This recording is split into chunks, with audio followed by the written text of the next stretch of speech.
Comment on appelle un joueur qui a gagné une Coupe du Monde, 2 Premières Ligues avec 2 clubs différents, une Ligue des Champions, une Europa League et qui est devenu le cœur de chaque équipe où il a joué? Je sais, c'est N'Golo Kanté. C'est l'histoire d'un homme dont personne ne parlait au début. Il était trop petit, trop discret, trop modeste pour devenir une star. Pendant que les autres enfants rêvaient de marquer en Coupe du Monde, lui marchait derrière des inconnus dans les rues de Paris, ramassant des déchets et des bouteilles vides pour aider sa famille à s'en sortir. C'est l'histoire d'un joueur sans tatouage, sans scandale, sans technique spectaculaire, qui est passé de ramasseur de déchets au joueur le plus aimé de la planète.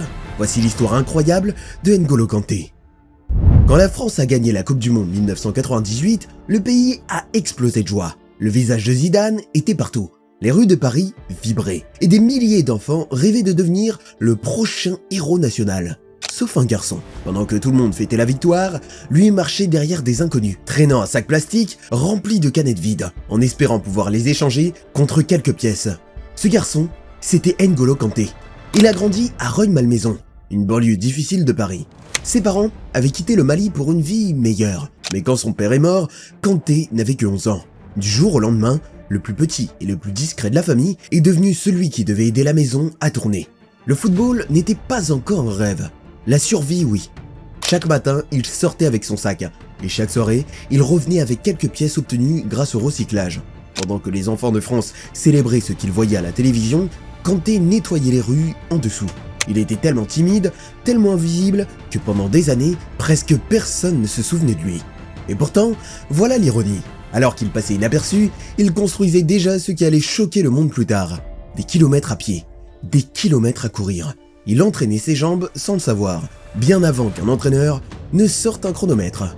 Mais il y avait un problème. Sa mère voulait qu'il devienne comptable. Pour elle, le football n'était pas un vrai avenir.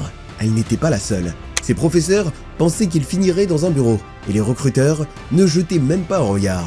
À Clairefontaine, le plus prestigieux centre de formation de France, on l'a recalé 2 fois, car trop petit et trop discret.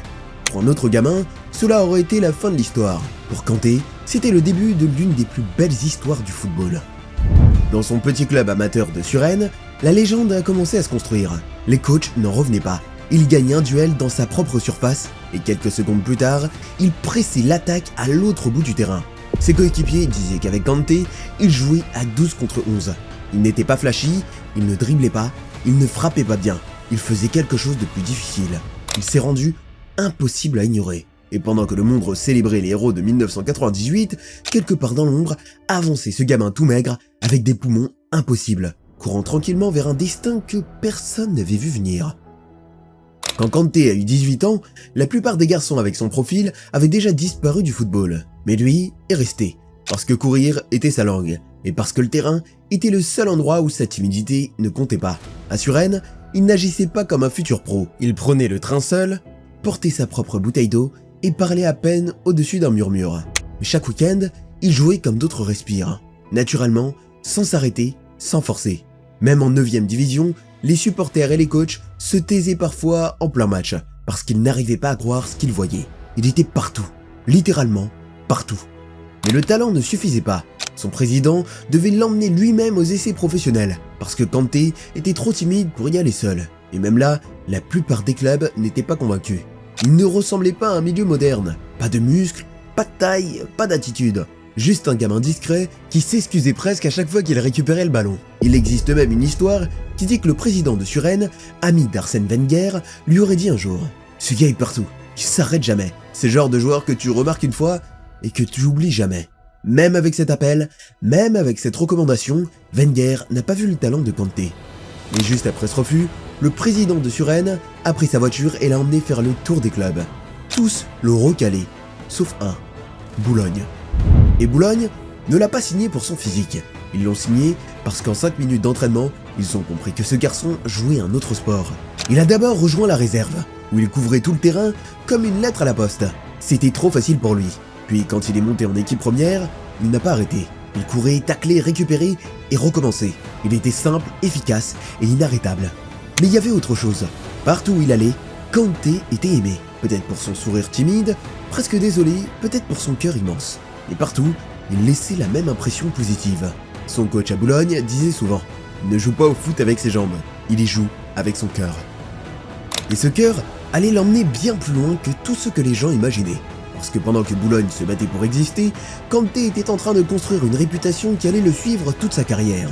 Si Kanté est dans ton équipe, tu ne perds jamais le milieu. Et bientôt, des clubs plus grands ont commencé à remarquer ce gamin silencieux, qui faisait le travail de deux hommes. Quand Kanté a quitté Boulogne en 2013, personne n'en a parlé. Il n'y a pas eu de guerre d'enchères, pas de scoop, rien de spécial. Juste un jeune de 22 ans timide qui rejoignait un autre petit club. Caen. Et encore une fois, personne n'attendait grand chose de lui. Mais c'est à Caen que l'histoire a discrètement basculé.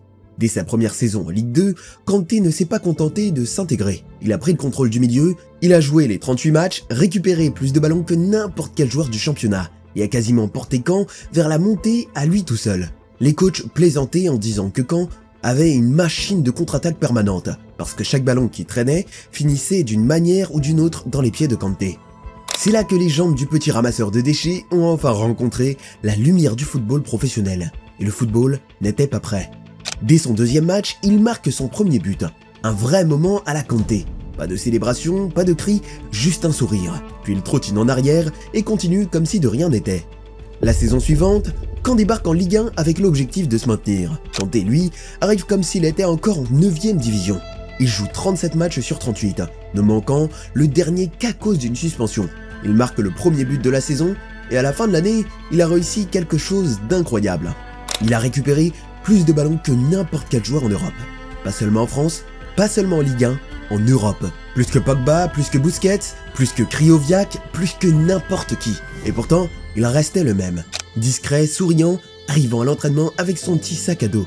Toujours en train de prendre des notes, toujours en train d'écouter, même ses coéquipiers à Caen disaient « Il s'entraîne comme quelqu'un qui ne sait pas qu'il est fort ». Mais la rumeur a commencé à circuler. Des clubs français tournaient autour de lui. Mais le directeur sportif de Caen a dit quelque chose de presque prophétique. Les clubs anglais le comprendront avant les clubs français. Et il avait raison.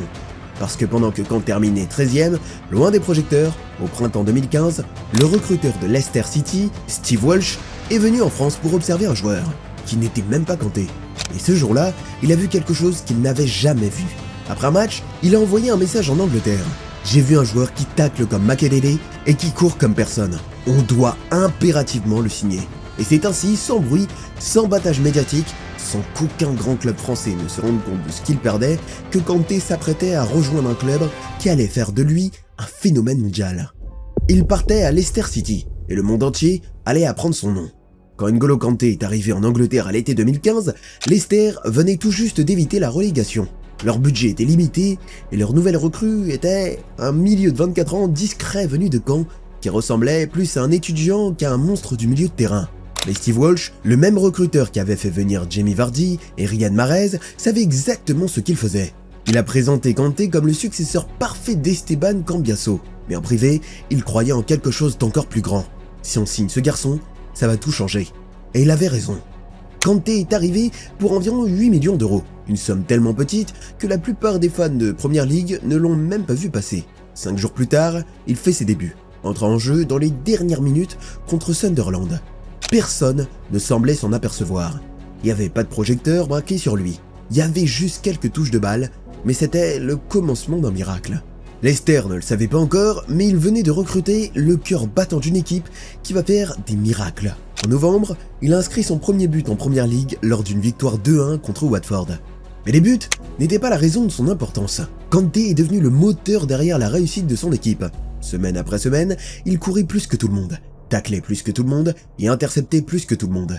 Les adversaires de Leicester avaient l'habitude de se préparer à affronter un Vardy très rapide ou un Mahrez très créatif. Soudain, ils ont dû se préparer à affronter quelque chose de bien plus redoutable. Un milieu de terrain qui ne s'arrêtait jamais.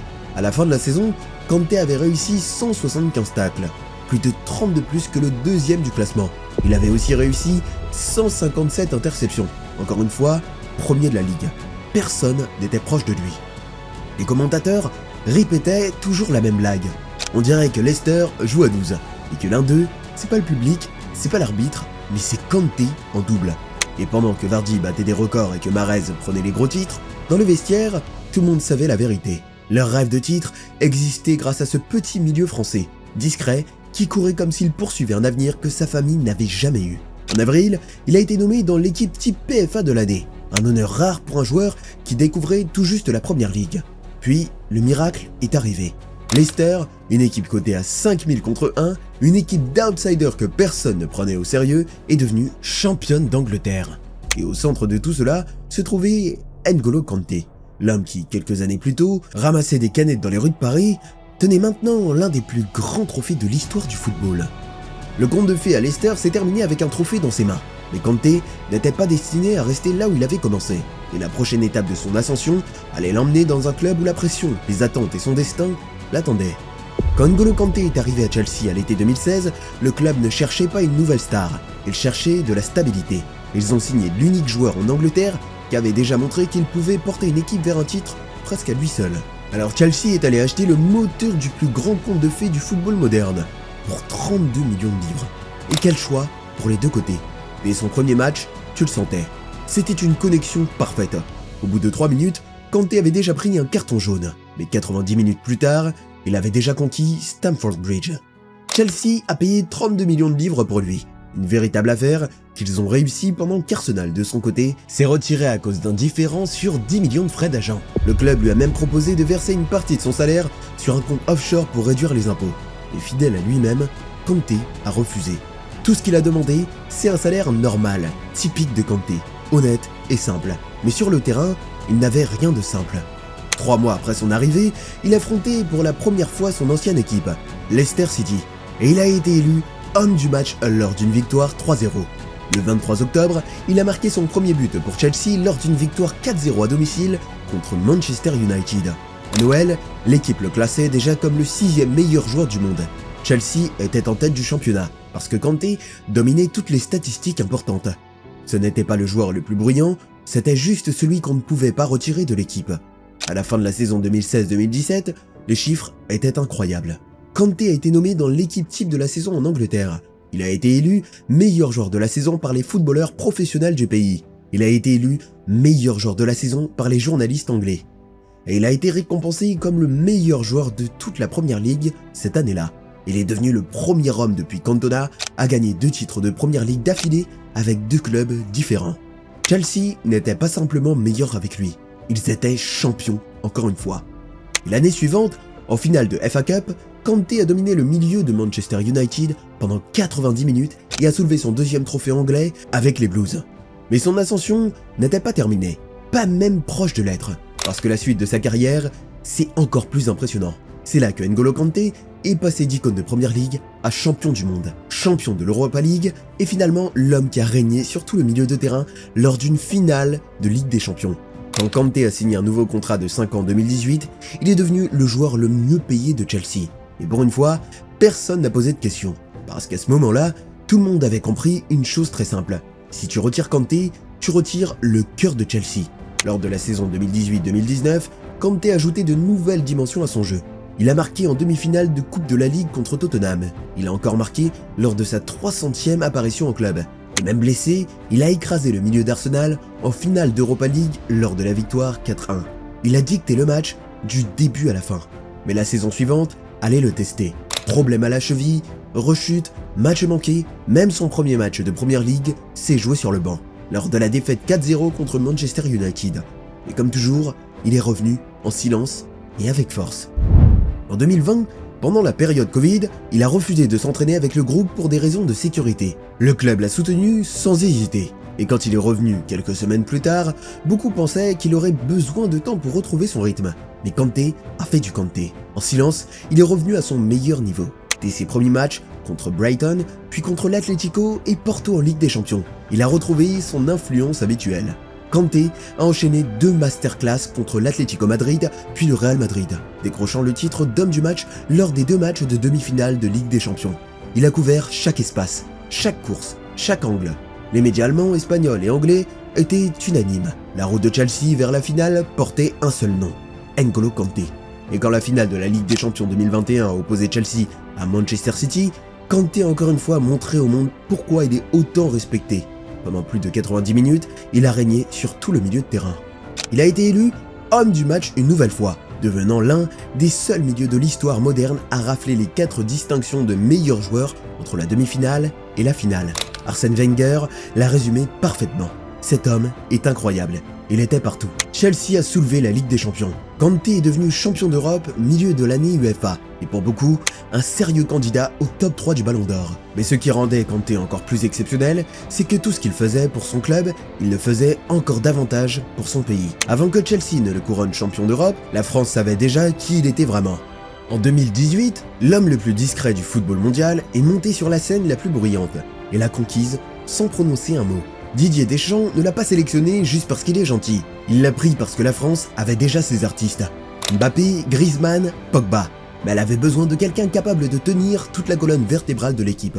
Et ce quelqu'un, c'était Kanté. Dès le premier match du tournoi, tout était clair. La France attaquait, Kanté lui nettoyait absolument tout derrière. Il ne marquait pas, il ne faisait pas de gestes techniques, mais il terminait chaque match avec plus d'interceptions, plus de ballons récupérés, plus de contrôle que n'importe qui autour de lui. Contre l'Argentine, il a étouffé Lionel Messi pendant la majeure partie du match. Contre la Belgique, il a neutralisé l'un des milieux les plus dangereux du tournoi. Pogba a même dit « Avec Kanté à côté de toi, t'as l'impression de jouer avec un filet de sécurité sous les pieds. » Mais l'histoire de cette Coupe du Monde ne se raconte pas seulement avec des statistiques, elle se raconte avec des moments. Des moments comme les joueurs français qui chantent pour Kanté. Des moments comme celui où Kanté rougissait et se cachait derrière ses coéquipiers parce qu'il était trop timide pour tenir la Coupe du Monde devant les caméras. Des moments comme Pogba qui plaisantait en disant qu'ils avaient dû lui forcer le trophée dans les mains pour qu'il profite enfin de sa propre victoire. La France a soulevé la Coupe du Monde à Moscou. Kanté, lui, a porté tout ce qui avait permis d'y arriver. Il n'a pas été élu joueur du tournoi. Il n'a pas reçu de trophée individuel, mais il a gagné quelque chose de bien plus rare. L'affection du monde entier. Même les supporters adverses l'aimaient. Même ses rivaux le respectaient. Même les neutres le surnommaient le joueur le plus aimé de la planète.